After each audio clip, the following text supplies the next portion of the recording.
ಹರೇ ಕೃಷ್ಣ. ಎಲ್ಲ ಕೇಳುಗರಿಗೂ ಶ್ರೀಮದ್ ಭಾಗವತದ ಅಧ್ಯಯನಕ್ಕೆ ಸ್ವಾಗತ. ಶ್ರೀಮದ್ ಭಾಗವತದ 8ನೆಯ ಸ್ಕಂದದಲ್ಲಿ ಸಮುದ್ರ ಮಥನ ಕಾಲದಲ್ಲಿ ಭಗವಂತನು ಮೋಹಿನಿ ಮೂರ್ತಿಯಾಗಿ ಅವತಾರ ತಾಳಿದ ವಿಚಾರವಾಗಿ ನಾವು ತಿಳಿದುಕೊಳ್ಳುತ್ತಿದ್ದೇವೆ. ಮೋಹಿನಿ ಮೂರ್ತಿಯು ದಾನವರಿಗೆ ಅಮೃತವನ್ನು ನೀಡಲಿಲ್ಲ. ದೇವೋತ್ತಮ ಪರಮಪುರುಷನಾದ ಮೋಹಿನಿ ಮೂರ್ತಿಯು ದೇವತೆಗಳಿಗೆ ದೂರದಲ್ಲಿ ಆಸನಗಳನ್ನು ನೀಡಿದಳು. ಬಳಿಕ ಅವಳು ದಾನವರ ಬಳಿಗೆ ಹೋಗಿ ಅವರೊಂದಿಗೆ ತುಂಬ ನಯವಾಗಿ ಮಾತನಾಡಿದಳು. ಅವಳೊಂದಿಗೆ ಮಾತನಾಡುವುದೇ ತಮ್ಮ ಸೌಭಾಗ್ಯವೆಂದು ಅವರು ಭಾವಿಸಿದರು. ಮೋಹಿನಿ ಮೂರ್ತಿಯು ದೇವತೆಗಳನ್ನು ದೂರದಲ್ಲಿ ಕುಳ್ಳಿರಿಸಿದ್ದರಿಂದ ದೇವತೆಗಳಿಗೆ ಅಮೃತದಲ್ಲಿ ಅತ್ಯಲ್ಪ ಭಾಗ ಮಾತ್ರ ಸಿಗುವುದೆಂದು, ಹಾಗೆಯೇ ಮೋಹಿನಿ ಮೂರ್ತಿಯು ತಮ್ಮಲ್ಲಿ ತುಂಬ ಸಂತುಷ್ಟಳಾಗಿರುವುದರಿಂದ ಅಮೃತವನ್ನು ಇಡಿಯಾಗಿ ತಮಗೇ ನೀಡುವಳೆಂದು ದಾನವರು ತಿಳಿದರು. ವಂಚಯನ್ ಉಪಸಂಚರೈ ಎಂಬ ಪದಗಳು ಬರಿದೇ ಸಿಹಿಮಾತುಗಳಿಂದ ದಾನವರನ್ನು ವಂಚಿಸುವುದೇ ಭಗವಂತನ ಸಮಗ್ರ ನೀತಿಯಾಗಿತ್ತು ಎಂಬುದನ್ನು ಸೂಚಿಸುತ್ತವೆ. ದೇವತೆಗಳಿಗೆ ಮಾತ್ರ ಅಮೃತವನ್ನು ಹಂಚುವುದು ಭಗವಂತನ ಉದ್ದೇಶವಾಗಿತ್ತು.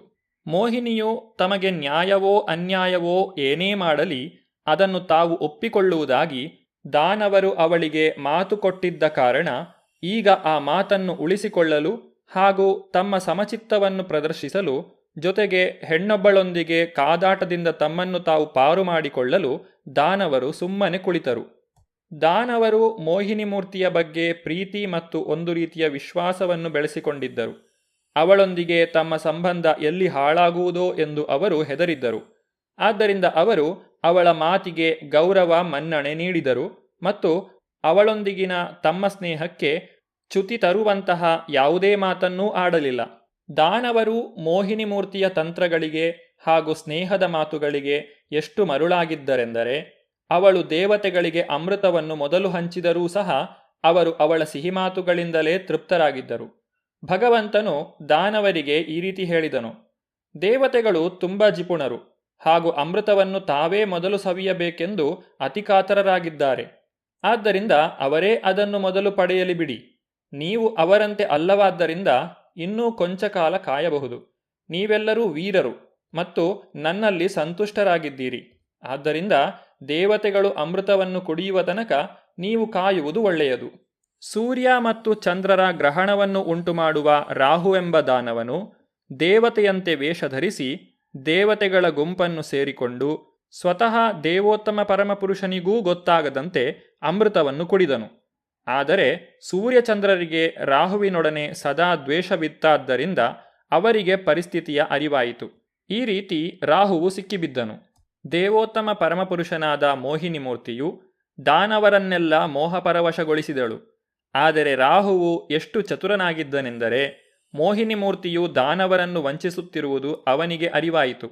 ಆದ್ದರಿಂದ ಅವನು ತನ್ನ ವೇಷವನ್ನು ಬದಲಾಯಿಸಿ ದೇವತೆಯಂತೆ ಸುಳ್ಳು ರೂಪ ಧರಿಸಿ ದೇವತೆಗಳ ಸಾಲಿನಲ್ಲಿ ಕುಳಿತನು. ದೇವೋತ್ತಮ ಪರಮಪುರುಷನು ರಾಹುವನ್ನು ಗುರುತಿಸಲು ಏಕೆ ಸಾಧ್ಯವಾಗಲಿಲ್ಲ ಎಂದು ಇಲ್ಲಿ ಕೇಳಬಹುದು. ಅಮೃತಪಾನದ ಪರಿಣಾಮವೇನೆಂದು ತೋರಿಸಲು ಭಗವಂತನು ಬಯಸಿದ್ದನು ಎಂಬುದೇ ಇದಕ್ಕೆ ಕಾರಣ. ಸೂರ್ಯಚಂದ್ರರಾದರೋ ರಾಹುವಿನ ವಿಚಾರದಲ್ಲಿ ಸದಾ ಜಾಗರೂಕರಾಗಿರುತ್ತಿದ್ದರು. ಆದ್ದರಿಂದ ರಾಹುವು ದೇವತೆಗಳ ಗುಂಪಿಗೆ ಪ್ರವೇಶಿಸಿದಾಗ ಸೂರ್ಯಚಂದ್ರರು ಅವನನ್ನು ಕೂಡಲೇ ಗುರುತಿಸಿದರು. ಅನಂತರ ದೇವೋತ್ತಮ ಪರಮಪುರುಷನು ಸಹ ಅವನನ್ನು ಗಮನಿಸಿದನು. ದೇವೋತ್ತಮ ಪರಮಪುರುಷನಾದ ಹರಿಯು ಕತ್ತಿಯ ಅಲಗಿನಂತೆ ಹರಿತವಾದ ತನ್ನ ಚಕ್ರವನ್ನು ಪ್ರಯೋಗಿಸಿ ರಾಹುವಿನ ಶಿರವನ್ನು ಕೂಡಲೇ ಕತ್ತರಿಸಿ ಹಾಕಿದನು. ರಾಹುವಿನ ಶಿರವು ಅವನ ದೇಹದಿಂದ ಬೇರ್ಪಟ್ಟಾಗ ಅಮೃತ ಸ್ಪರ್ಶವಾಗದ ಅವನ ದೇಹವು ಬದುಕಿ ಉಳಿಯಲಿಲ್ಲ. ಮೋಹಿನಿ ಮೂರ್ತಿಯು ರಾಹುವಿನ ಶಿರವನ್ನು ದೇಹದಿಂದ ಕತ್ತರಿಸಿ ಬೇರ್ಪಡಿಸಿದಾಗ ಶಿರವು ಬದುಕಿ ಉಳಿಯಿತು, ಆದರೆ ದೇಹವು ಸಾವಿಗೀಡಾಯಿತು. ರಾಹುವು ತನ್ನ ಬಾಯಿಂದ ಅಮೃತವನ್ನು ಕುಡಿದಾಗ ಅಮೃತವು ಅವನ ದೇಹವನ್ನು ಪ್ರವೇಶಿಸುವ ಮೊದಲೇ ಅವನ ಶಿರವು ಕಡಿದು ಬಿದ್ದಿತ್ತು. ಈ ರೀತಿ ರಾಹುವಿನ ಶಿರವು ಜೀವಂತವಾಗಿ ಉಳಿದು ಅವನ ದೇಹವು ಮೃತವಾಯಿತು. ಅಮೃತದ ಪವಾಡ ಸದೃಶ ಪರಿಣಾಮವನ್ನು ತೋರಲೆಂದೇ ಭಗವಂತನು ಈ ಅದ್ಭುತ ಕಾರ್ಯವನ್ನು ಮಾಡಿದನು. ರಾಹುವಿನ ಶಿರವು ಅಮೃತದ ಸ್ಪರ್ಶದಿಂದ ಹೀಗೆ ಅಮರವಾಯಿತು. ಆದ್ದರಿಂದ ಬ್ರಹ್ಮನು ರಾಹುವಿನ ಶಿರವನ್ನು ಗ್ರಹಗಳಲ್ಲಿ ಒಂದಾಗಿ ಸ್ವೀಕರಿಸಿದನು. ರಾಹುವು ಸೂರ್ಯಚಂದ್ರರ ನಿತ್ಯ ಶತ್ರುವಾದ್ದರಿಂದ ಹುಣ್ಣಿಮೆ ಮತ್ತು ಅಮಾವಾಸ್ಯೆಗಳ ರಾತ್ರಿಗಳಲ್ಲಿ ಅವನು ಅವರ ಮೇಲೆ ಆಕ್ರಮಣ ಮಾಡಲು ಸದಾ ಯತ್ನಿಸುತ್ತಾನೆ. ದೇವೋತ್ತಮ ಪರಮಪುರುಷನು 3 ಲೋಕಗಳ ಅತ್ಯುತ್ತಮ ಮಿತ್ರ ಹಾಗೂ ಹಿತಚಿಂತಕ. ದೇವತೆಗಳು ಅಮೃತವನ್ನು ಇನ್ನೇನು ಕುಡಿದು ಮುಗಿಸಿದರು ಎನ್ನುವಾಗ ಭಗವಂತನು ದಾನವರೆಲ್ಲರ ಸಮ್ಮುಖದಲ್ಲಿ ತನ್ನ ಮೂಲ ರೂಪವನ್ನು ಪ್ರದರ್ಶಿಸಿದನು. ದೇವತೆಗಳಿಗೆ ಹಾಗೂ ದಾನವರಿಗೆ ಕಾಲ, ದೇಶ, ಕಾರ್ಯ, ಕಾರಣ, ಧ್ಯೇಯೋದ್ದೇಶಗಳು ಒಂದೇ ಆಗಿದ್ದರೂ ಅವರು ಸಾಧಿಸಿದ ಫಲಗಳು ವಿಭಿನ್ನವಾಗಿದ್ದವು. ದೇವತೆಗಳು ಸದಾ ಭಗವಂತನ ಪಾದಪದ್ಮಗಳ ಧೂಳಿನ ಆಶ್ರಯದಲ್ಲಿ ಇದ್ದದ್ದರಿಂದ ಅವರು ಬಹು ಸುಲಭವಾಗಿ ಅಮೃತವನ್ನು ಕುಡಿದು ಅದರ ಪ್ರಭಾವದ ಪ್ರಯೋಜನವನ್ನು ಪಡೆಯಲು ಶಕ್ತರಾದರು. ದಾನವರಾದರೋ ಭಗವಂತನ ಪಾದಪದ್ಮಗಳ ಆಶ್ರಯವನ್ನು ಬಯಸಲಿಲ್ಲವಾದ್ದರಿಂದ ತಾವು ಇಚ್ಛಿಸಿದ ಪರಿಣಾಮವನ್ನು ಸಾಧಿಸಲು ಅಸಮರ್ಥರಾದರು. ಶ್ರೀಮದ್ ಭಗವದ್ಗೀತೆಯಲ್ಲಿ ಈ ರೀತಿಯಾಗಿ ಹೇಳಲಾಗಿದೆ: ಯೇ ಯಥಾ ಮಾಂ ಪ್ರಪದ್ಯಂತೆ ತಾಂಸ್ತಥೈವ ಭಜಾಮ್ಯಹಂ. ದೇವೋತ್ತಮ ಪರಮಪುರುಷನು ತನ್ನ ಪಾದಪದ್ಮಗಳಿಗೆ ವಿವಿಧ ವ್ಯಕ್ತಿಗಳ ಶರಣಾಗತಿಗೆ ಅನುಸಾರವಾಗಿ ಅವರಿಗೆ ಬಹುಮಾನ ಅಥವಾ ಶಿಕ್ಷೆಯನ್ನು ನೀಡುವ ಪರಮ ನ್ಯಾಯಾಧೀಶನಾಗಿದ್ದಾನೆ. ಆದ್ದರಿಂದ ಕರ್ಮಿಗಳು ಮತ್ತು ಭಕ್ತರು ಒಂದೇ ಕಾಲ, ದೇಶ, ಶಕ್ತಿ ಮತ್ತು ಅಭಿಲಾಷೆಗಳೊಂದಿಗೆ ಕಾರ್ಯದಲ್ಲಿ ತೊಡಗಿದ್ದರೂ ಸಹ ಅವರು ವಿಭಿನ್ನ ಫಲಗಳನ್ನು ಪಡೆಯುವುದನ್ನು ನಾವು ನೋಡಬಹುದು. ಕರ್ಮಿಗಳು ದೇಹಾಂತರ ಮತ್ತು ಜನ್ಮಾಂತರಗಳೊಂದಿಗೆ ಜನನ ಮರಣಗಳೆಂಬ ಕರ್ಮಚಕ್ರದಲ್ಲಿ ಸಿಲುಕಿ ತಮ್ಮ ಕರ್ಮಫಲಗಳನ್ನು ಅನುಭವಿಸುತ್ತಾ ಮೇಲೆ ಕೆಳಗೆ ಸುತ್ತುತ್ತಾರೆ.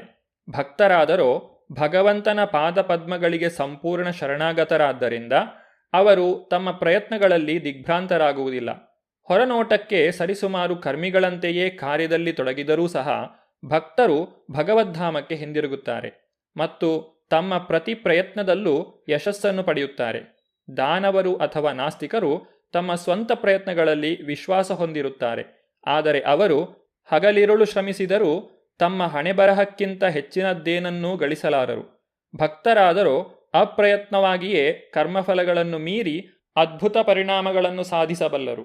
ಯಾವುದೇ ಕಾರ್ಯದಲ್ಲಿನ ಒಬ್ಬನ ಯಶಸ್ಸು ಅಥವಾ ಸೋಲು ಆ ಕಾರ್ಯದ ಪರಿಣಾಮದಲ್ಲಿ ತಿಳಿಯುತ್ತದೆ.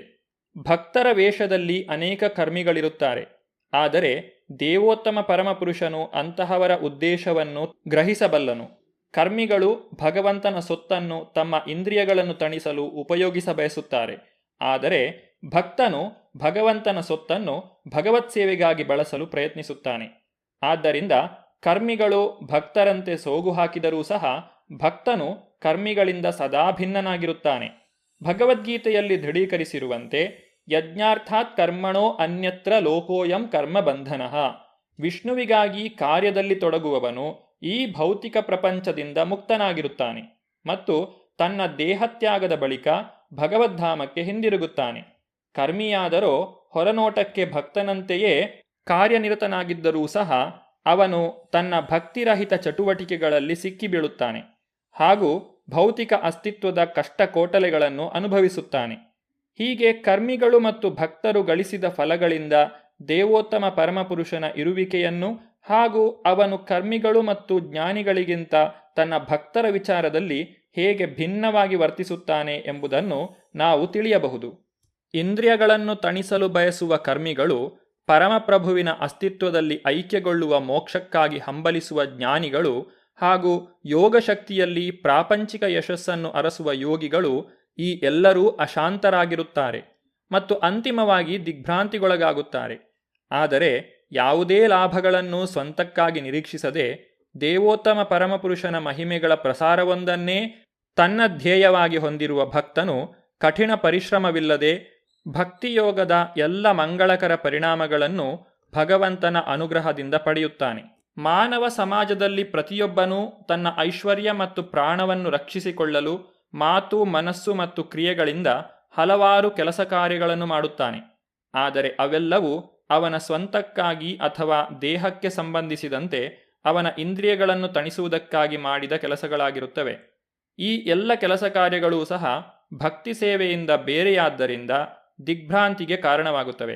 ಆದರೆ ಇದೇ ಕೆಲಸ ಕಾರ್ಯಗಳನ್ನು ಭಗವಂತನ ತೃಪ್ತಿಗಾಗಿ ಮಾಡಿದಾಗ ಮರದ ಬೇರಿಗೆ ಎರೆದ ನೀರು ಇಡೀ ಮರಕ್ಕೆ ವಿತರಣೆಯಾಗುವಂತೆ ಅವುಗಳ ಸತ್ಪರಿಣಾಮಗಳು ಎಲ್ಲರಿಗೂ ಹಂಚಿಕೆಯಾಗುತ್ತವೆ. ಪ್ರಾಪಂಚಿಕ ಕೆಲಸಗಳಿಗೂ ಕೃಷ್ಣ ಪ್ರಜ್ಞೆಯಿಂದ ಮಾಡಿದ ಕೆಲಸಗಳಿಗೂ ಇದೇ ವ್ಯತ್ಯಾಸ. ಇಡೀ ಪ್ರಪಂಚವು ಕಾರ್ಯನಿರತವಾಗಿದೆ. ಇದರಲ್ಲಿ ಕರ್ಮಿಗಳು, ಜ್ಞಾನಿಗಳು, ಯೋಗಿಗಳು ಹಾಗೂ ಭಕ್ತರು ಸೇರಿದ್ದಾರೆ. ಆದರೆ ಭಕ್ತರ ಹೊರತು ಇತರ ಎಲ್ಲರ ಕೆಲಸಗಳು ದಿಗ್ಭ್ರಾಂತಿಯಲ್ಲಿ ಹಾಗೂ ಸಮಯ ಮತ್ತು ಶಕ್ತಿಯ ಅಪವ್ಯಯದಲ್ಲಿ ಕೊನೆಗೊಳ್ಳುತ್ತದೆ. ಮೋಘಶ ಮೋಘಕರ್ಮಾಣೋ ಮೋಘಜ್ಞಾನ ವಿಚೇತಸಃ. ಭಕ್ತನಲ್ಲದವನ ಭರವಸೆಗಳು, ಕೆಲಸಗಳು ಮತ್ತು ತಿಳುವಳಿಕೆ ಎಲ್ಲವೂ ಭ್ರಾಂತಿಗೀಡಾಗುತ್ತವೆ. ಅಮೃತಪಾನದಿಂದ ವಂಚಿತರಾದಂತಹ ದಾನವರು ಮುಂದೆ ಏನು ಮಾಡಿದರು ಎಂಬುದನ್ನು ನಾವು ಮುಂದಿನ ಸಂಚಿಕೆಯಲ್ಲಿ ನೋಡೋಣ. ಧನ್ಯವಾದಗಳು. ಹರೇ ಕೃಷ್ಣ.